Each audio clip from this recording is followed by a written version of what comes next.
Get a bounce back win? Well, we've got in my group, I've got both Shane Lemieux and Calvin Throckmorton and Washington kids. I'm sure they're very, very aware of this. As a coach, I know we're supposed to preach the faceless opponent, but that's it's Washington. It's a big game. It's a big rivalry, and we've had the upper hand, and we intend to keep that for the next several years.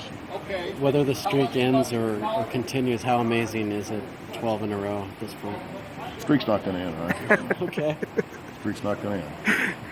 Oh yeah, no, they're legit. I mean, they were legit last year. They had the number one defense in the league last year. They picked right up where they left off there. I think their biggest change is their growth on offense. They had a bunch of young guys last year, and now they're putting up points. So it's going to be a huge challenge for us this year. To go into this game and move the ball consistently against their defense, and obviously for our defense to stop them and get stops and give us the ball back.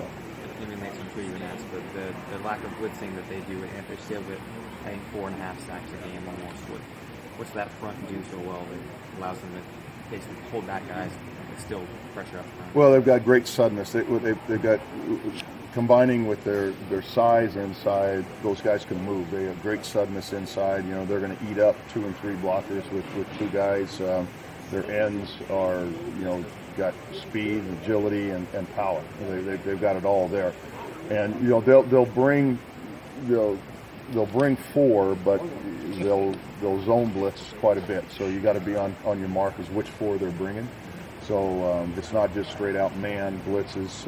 Like I said, they're going to bring a backer and drop an end. Because those ends have the ability to drop into coverage. So you got to get it straightened out as far as where they're coming from, and hopefully keep ourselves out of long yardage situations as much as possible.